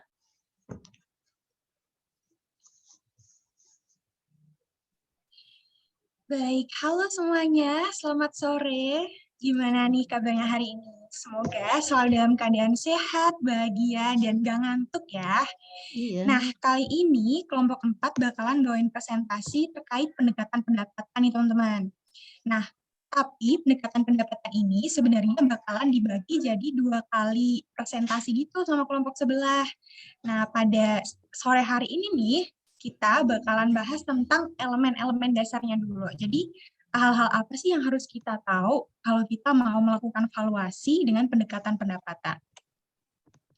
Oke, kita kenalan dulu nih sama anggota-anggota kelompok 4. Yang pertama ada Hanif, yang kedua ada Harold, yang ketiga ada Gita, dan ada saya sendiri, Tias. Oke, langsung aja kita lanjut ke presentasinya ya, karena teman-teman udah GBL alias nggak sabar banget lah buat bawain presentasi hari ini. Nah, kita overview dulu ya. Jadi, pendekatan pendapatan itu adalah pendekatan yang menarik income atau cash flow dari masa depan ke masa sekarang, teman-teman. Nah, kalau kita mau mendiskontokan cash flow dari masa depan ke masa sekarang, kita harus mengetahui beberapa hal dulu nih. Yang pertama, pendapatan atau cash flow perusahaan itu kan fluktuatif ya. Nah, karena itu fluktuatif, kita harus tahu nih tingkat pertumbuhan atau growth dari suatu perusahaan itu berapa besarnya. Karena nggak mungkin ya kalau misal kita punya company, terus pendapatannya stabil, terus gitu bertahun-tahun ke depan. Pasti kan ada naik turunnya, kadang ada positif, kadang negatif. Nah, jadi kita harus tahu dulu nih, growth perusahaan itu apa dan gimana cara tahunya. Terus yang kedua, kita juga akan bahas tentang cash flow. Jadi kita kan mendiskontokan cash flow tuh. Nah, kita harus tahu juga nih, cash flow itu cara dapetnya gimana sih, jenis-jenisnya itu ada apa aja. Yang terakhir, kita juga bakalan bahas tentang terminal value, teman-teman. Kalau suatu company maunya kan beroperasi selama mungkin yang mereka bisa ya. Nah, nggak mungkin dong kalau misal kita melakukan proyeksi pendapatan selamanya gitu. Pasti akan ada terminal value atau nilai yang bakalan kita pakai untuk estimasi kalau suatu bisnis itu akan beroperasi terus-menerus. Oke, yang pertama kita bahas tentang growth. Jadi di sini ada sepatah quotes. Higher growth often translate into higher value, albeit it's a double-edged sword. Jadi, growth itu sering diterjemahkan atau diartikan seperti nilai yang tinggi gitu. Padahal nggak selalu seperti itu, teman-teman. Karena itu seperti dua sisi mata pisau gitu ya. Karena growth sendiri itu memang meningkatkan revenue dan operating income. Tapi di sisi lain, untuk mendapatkan growth yang tinggi itu, kita harus mengorbankan sesuatu. Harus ada investasi tambahan yang kita lakukan untuk menaikkan growth. Karena misal nih, teman-teman mau company-nya ekspansif, mau tambah gede. Nah, buat itu bisa terjadi kan otomatis kita harus nambah modal, nambah inovasi, dan lain sebagainya kan. Nah, kayak gitu. Selanjutnya, gimana caranya kita bisa menentukan growth? Jadi ada beberapa cara untuk mengetahui growth suatu perusahaan. Yang pertama dengan melihat data historis. Jadi kita bisa melihat growth EPS cocok digunakan untuk starting point. Jadi kita bisa mengestimasi growth dengan melihat data historis. Jadi beberapa tahun yang lalu growth-nya suatu perusahaan ini seperti apa sih? Performa growth-nya seperti apa. Nah, nanti angka itu bisa kita jadikan starting point atau angka awal untuk mengestimasi growth. Lalu yang kedua, kita bisa melihat estimasi dari analis. Jadi biasanya ada analis keuangan yang akan mempublikasikan hasil analisis growth untuk beberapa perusahaan. Biasanya perusahaan-perusahaan gede gitu. Misalnya kalau kita tahu udah modern, tapi dia tuh publikasinya discount rate gitu. Terus yang selanjutnya, melakukan analisis fundamental. Jadi kita bisa analisis dari uang atau dana yang kita investasikan ke suatu proyek dan gimana sih tingkat return dari proyek tersebut. Oke, selanjutnya akan diteruskan oleh Harold.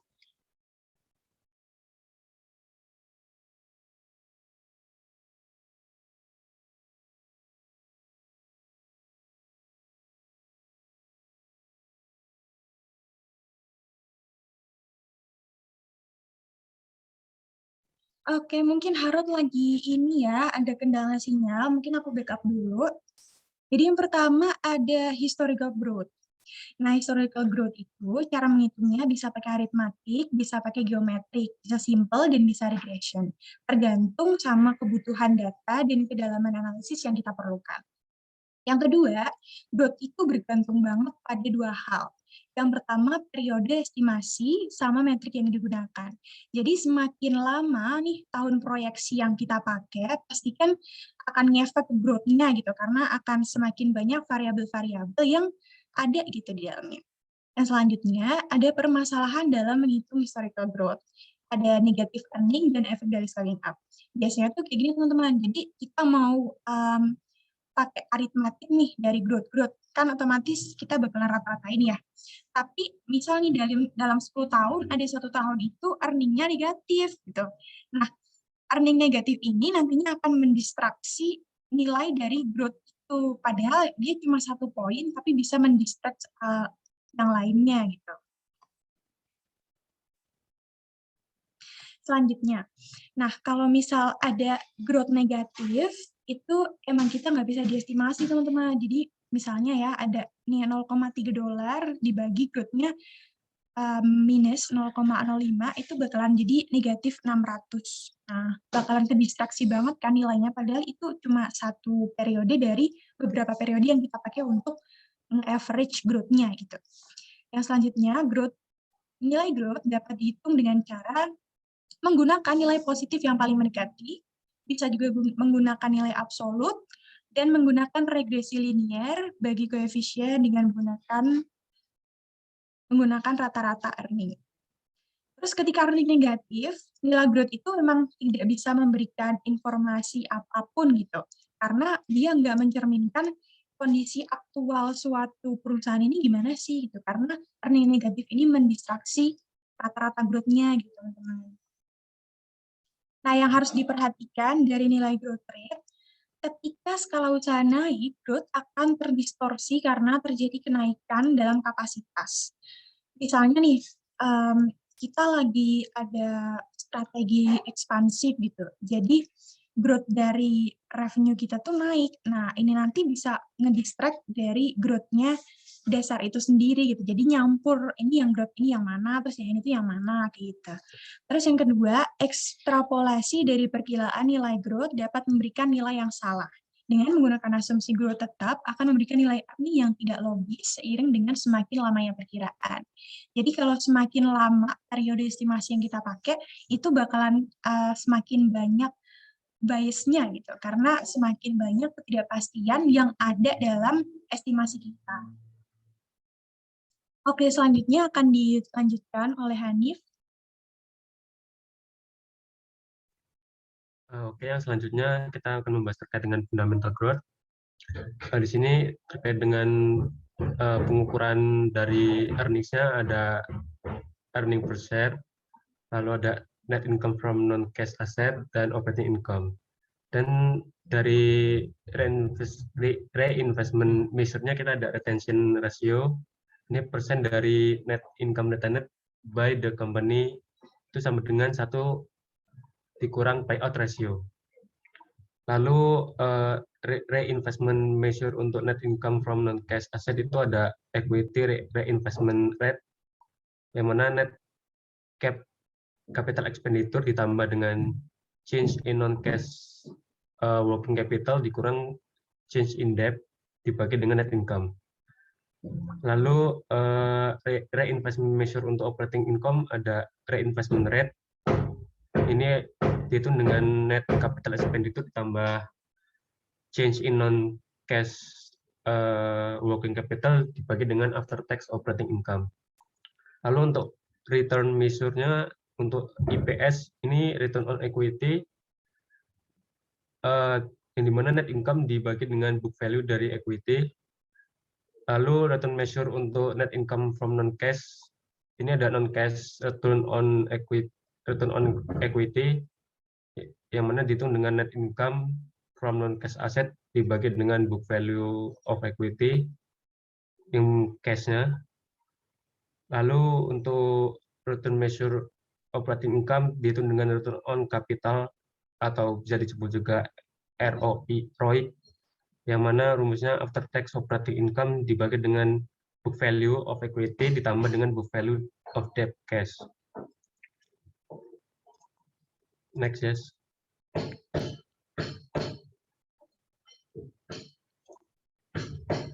Lalu fundamental growth ada long term growth. Jika melihat IPS, growth dapat dihitung dengan mengalihkan reinvestment ratio dengan return on equity-nya. Dengan rumusnya ya seperti yang teman-teman lihat di sini. Lalu growth-nya tidak dapat melebihi dari return on equity. Contoh misal return on equity tahun 2019 adalah 17,56%, retention ratio tahun 2019 itu 45,37%.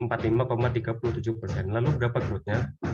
Jawabnya dengan G sama dengan B dikali ROE sama dengan 45,37% dikali dengan 17,56%. Ini 7,97%.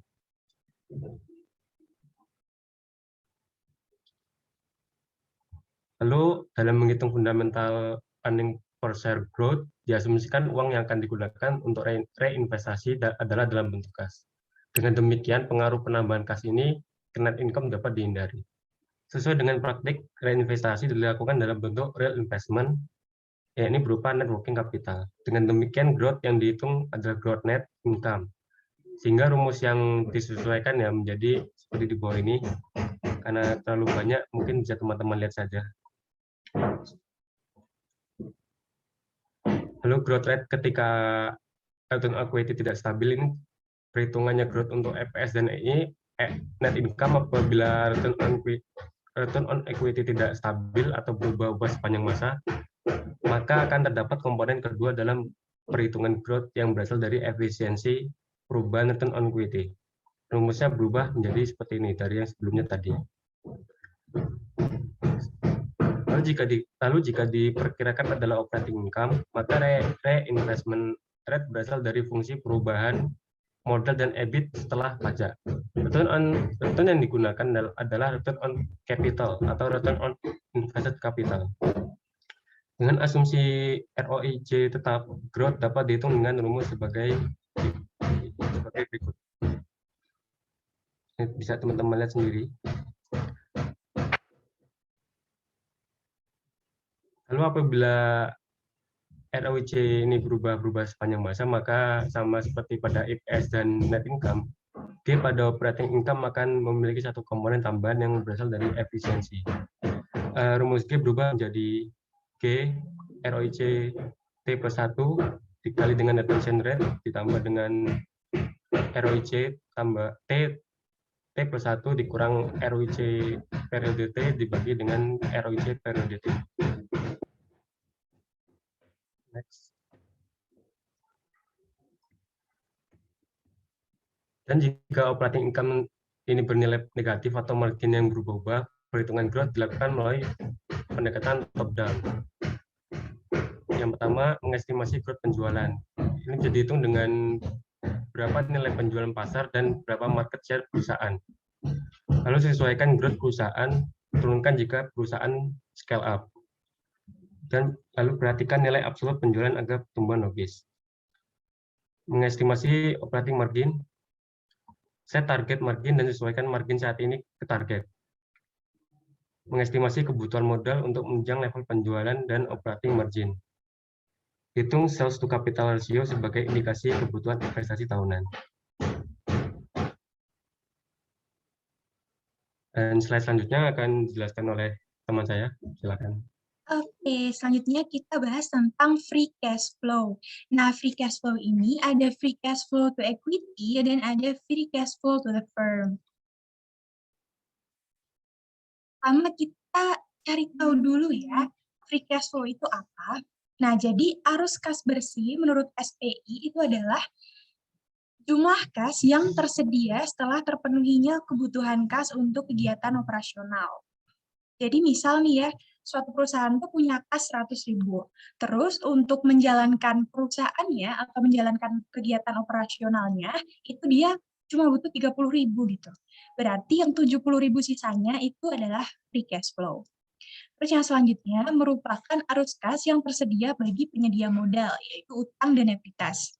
Kita kan tahu ya kalau misal dana yang ada di suatu perusahaan itu miliknya dua pihak. Yang pertama pemilik ekuitas dan hutang. Jadi free cash flow yang tersedia itu merupakan arus kas yang tersedia untuk kepentingan pemegang modal ini berupa ekuitas dan hutang. Terus yang ketiga, telah terbebas dari kewajiban untuk mempertahankan operasi saat ini atau current operation dan mengantisipasi pertumbuhan perusahaan. Jadi itu udah exclude untuk menjalankan operasional yang saat ini atau current dan mengantisipasi kalau misal ada pertumbuhan perusahaan ataupun dana mendadak. Jadi bisa kita simpulkan kalau misal arus kas bersih itu adalah jumlah kas yang tersedia yang bisa diperoleh tanpa mengganggu jalannya operasi perusahaan ataupun menghalangi tercapainya proyeksi arus kas bersih di masa mendatang. Nah, tadi kan kita udah bilang ya kalau misal free cash flow itu jenisnya ada dua, teman-teman. Ada free cash flow to the firm dan free cash flow to the equity. Jadi konsep dasarnya itu seperti ini, teman-teman. Perusahaan itu kan ada dua pihak ya, ada pemilik modal dan ada kreditor gitu. Nah, mereka ini sama-sama ngasih kontribusi ke dalam suatu perusahaan. Nah, untuk net cash flow to the firm itu adalah cash flow yang di dalamnya masih mengandung nilai-nilai kepentingan dari dua pihak ini. Jadi masih mengandung nilai kepentingan dari pemilik modal dan nilai kepentingan dari kreditor atau pemilik hutang gitu. Nah, net cash flow to the firm ini nantinya akan menghasilkan invested capital atau yang masih mengandung kepentingan dua pihak ini. Terus untuk net cash flow to the equity, dari namanya aja nih ya, equity, itu berarti free cash flow yang khusus cuma mengandung kepentingannya pemilik modal atau investor gitu. Nah, gimana caranya dapat nilai-nilai itu? Nanti kita akan dapat net cash flow to the firm dulu nih. Nah, terus untuk dapat arus kas bersih yang cuma buat investor doang, kita bisa mengeluarkan misalnya interest expense gitu ya, jadi haknya kreditor ini. Nah, di sini ada secara detail perbedaannya net cash flow to the equity dan to the firm. Yang pertama, kita lihat dulu dari yang net cash flow to the invested capital atau to the firm. Itu kita berpijak awalnya dari net income yang udah after taxes. Terus kita bakalan tambahin sama non-cash expense. Jadi dalam menghitung net income, kita kan memperhitungkan beban-beban non-cash gitu. Misalnya depresiasi dan amortisasi. Itu kita kurangin karena biar kepentingan perpajakan, untuk biar pajaknya tuh turun. Nah, untuk dapat free cash flow to the firm ini, kita harus tambahin lagi nih beban-beban yang dia tuh nggak berwujud kas gitu, nggak secara nyata kas keluar, jadi kita masukin lagi. Terus yang kedua, kita kurangin capital expenditure. Nah, dalam kegiatan operasionalnya, suatu perusahaan kadang-kala melakukan belanja barang modal gitu untuk nge-support kegiatannya. Nah, kalau kita beli nih, misal mesin, otomatis kan cash flow kita berkurang. Nah, makanya kalau misal kita memang ada pembelian bahan capital, harus kita kurangkan gitu. Terus yang selanjutnya kita tambah interest expense. Jadi interest expense ini mencerminkan kepentingan-kepentingan dari pihak kreditor itu. Terus kita tambah juga sama preferred dividend. Terus kita tambah atau kurang dengan changes in net working capital. Jadi net working capital ini kan urusannya sama kegiatan operasional perusahaan ya. Nah, kalau misal kita net working capital-nya naik atau bisa dibilang skala operasionalnya itu naik, otomatis kan kita lebih banyak butuh kas ya. Nah, otomatis kita ngurang kasnya kalau net working capital-nya naik. Dan begitu pun sebaliknya. Nanti kalau udah, kita bakalan ketemu free cash flow to the firm. Free cash flow to the firm itu masih mengandung nilai kepentingannya dua pihak ini. Jadi masih untuk pemegang capital dan pemegang hutang atau kreditur. Kalau dari sisi net cash flow to the equity, itu kita juga berpijak awalnya dari net income. Nah, kita tambah sama nih dengan non-cash expense, kayak depresiasi dan amortisasi. Itu kita masukin lagi. Terus kita kurangin juga sama capital expenditure, sama kayak tadi. Terus kita tambah dan kurang dengan changes in net working capital. Kita tambah dan kurang lagi dengan net change in long-term debt. Jadi, kalau kita punya long-term debt nih ya, otomatis kan secara berkala kita bakalan ngangsur itu ya. Nah, ngangsur itu kan berarti kan ngurangin kas tuh. Nah, kalau misal kayak gitu, berarti itu akan dikurangin. Ataupun kalau misal kita ngambil utang baru nih, berarti kan nambah kas. Nah, itu nanti bakalan kita tambah. Terus nanti perhitungan itu akan menghasilkan free cash flow to the equity yang cuma mengandung kepentingannya pemegang capital gitu, atau investor. Oke, next.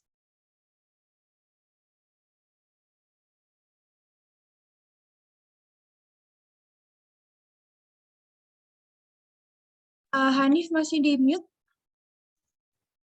Oh ya, maaf, jaringan saya agak kurang stabil tadi.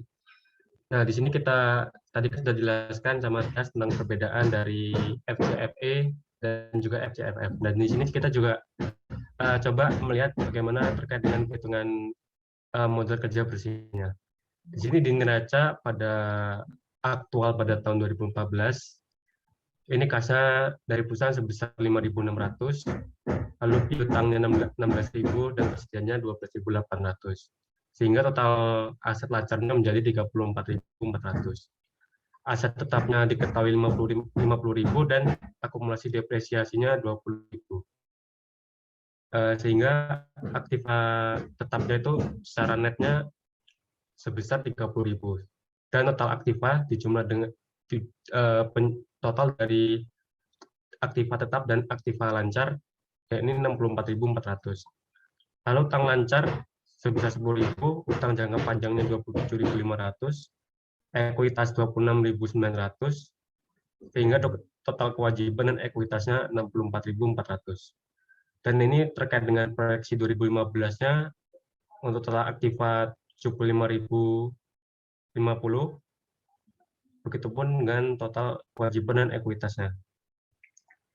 Lalu proyeksi di 2016 ini 81.638 untuk total aktifanya dan 81.000 sama 81.638 untuk total kewajiban dan ekuitas, dan 2017 sebesar 88.556.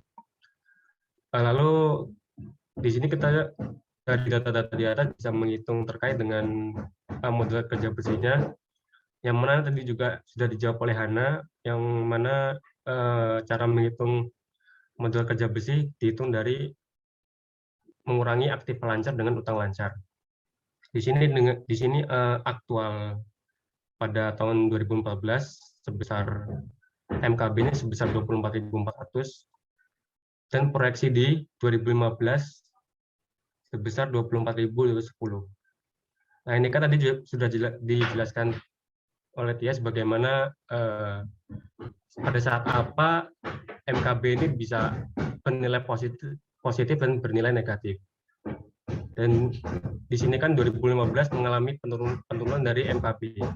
Maka nanti kita bisa menilai MKB ini positif. Lalu pada proyeksi 2016 sebesar 2.214.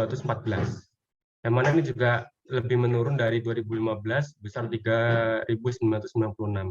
Dan ini pada perhitungan FCFF nanti bernilai positif. Dan pada 2017 ini MKB-nya naik menjadi 22.890 dari sebelumnya 20.214 pada tahun 2016. Sehingga MKB pada FCFF tahun 2017 nanti ini bernilai negatif. Next, yes. Lalu kita masuk ke contoh soal perhitungannya untuk menghitung dari free cash flow. Di sini kita ada data terkait dengan net income dari suatu perusahaan pada tahun 2016 proyeksi. Di sini penjualannya sebesar 500.000 dengan HPP-nya 300.000 sehingga laba kotornya 200.000. Beban operasionalnya 75.000 dan beban depresiasinya sebesar 10.000 sehingga laba operasinya 115.000. Beban bunganya 9.000 sehingga laba sebelum pajaknya 106.000 dan pajaknya 25% yang berarti 26.500 sehingga diketahui net income-nya sebesar 79.500. Next, yes. Nah, di sini kita bisa menghitung FCFE dan FCFF. Mungkin dari FCFF dulu. Di sini net income-nya sebesar sudah diketahui tadi 79.500 dan non cash expense-nya dari depresiasi tadi kita ambil dari depresiasi sebesar 10.000. Di sini kita karena datanya terbatas kita anggaplah asumsi dari capital expenditure ini 15.000. Dan interest expense-nya tadi kan ada diketahui juga 9.000. Preferred dividend-nya negatif karena biasanya emang preferred dividend ini jarang digunakan dalam penilaian free cash flow, biasanya juga digunakan common stock. Jadi tidak dividen dari preferred tidak dimasukkan. Lalu ada change in net working capital. Ini juga kita asumsikan 3.000 berkurang 3.000, berarti kita bisa melihat bahwa proyeksi dari tahun sebelumnya itu modal kerja bersihnya itu meningkat, sehingga free cash flow to firm dihasilkan 80.500. Dengan FCFE-nya sama, yang ini yang membedakan hanya terkait dengan net change in long term debt aja. Ini kita asumsikan tidak ada karena kenapa mungkin berarti bisa diketahui bahwa pada perusahaan itu tidak membayar utang ataupun tidak menambah porsi utangnya, sehingga net change in long term debt-nya tidak ada, sehingga free cash flow to equity dihasilkan 71.500. Next. Slide untuk terminal value akan dilanjutkan oleh rekan saya. Ya, selanjutnya adalah terminal value. Pada praktiknya, entitas bisnis memiliki umur yang tidak terhingga. Dengan demikian, nilai dari entitas tersebut dapat dihitung dengan rumus V, yaitu jumlah dari cash flow tahun ke T per 1 ditambah K pangkat T. Terminal value itu sendiri dibagi menjadi 2 periode, yaitu periode growing dan periode stabil. Sehingga rumusnya menjadi V sama dengan penjumlahan dari seluruh cash flow tiap tahun per 1 ditambah K pangkat T, ditambah terminal value per 1 ditambah K pangkat N, atau periode bunganya. Next. Terdapat beberapa pendekatan untuk mendapatkan terminal value. Yang pertama, nilai likuidasi. Pendekatan ini digunakan apabila aset dapat dipisahkan dan dapat dijual secara terpisah. Yang kedua, multiple. Pendekatan ini merupakan cara yang paling mudah namun menghasilkan nilai yang relatif. Yang ketiga, yaitu model stable growth. Pendekatan ini merupakan pendekatan yang paling baik namun membutuhkan judgement mengenai beberapa nilai high growth dan kapan stable income. Next. Hal yang perlu diperhatikan dalam menghitung terminal value. Yang pertama, growth dalam terminal value harus di bawah capital rate-nya. Ketika mencapai stable growth, maka rumusnya V sama dengan CFT dikali 1 plus G per R min G. Stable growth tidak boleh melebihi economic growth, maka G kurang dari R. Jika asumsi pada penilaian adalah 2 growth, yaitu height and stable, maka stable growth kurang dari economic growth. Stable growth dapat bernilai negatif yang menghasilkan nilai perusahaan akan terus menurun. Salah satu proksi stable growth adalah risk-free rate. Next. Yang kedua, high growth tidak akan bertahan lama. Pada umumnya, perusahaan kesulitan mempertahankan high growth dalam jangka panjang. High growth berhubungan erat dengan competitive average. Yang pertama, semakin kuat dan semakin berkesinambungan keunggulan kompetitif yang dimiliki, semakin lama pula high growth dapat dipertahankan. Yang kedua, perusahaan yang memiliki keunggulan kompetitif yang kuat dan berkesinambungan sangat jarang. Next. Selanjutnya yaitu growth membutuhkan pengorbanan. Oke, sama dengan ROIC tahun ke T ditambah 1 dikali retention rate ditambah ROIC tahun ditambah 1 dikurangi ROIC tahun tersebut per ROIC tahun tersebut.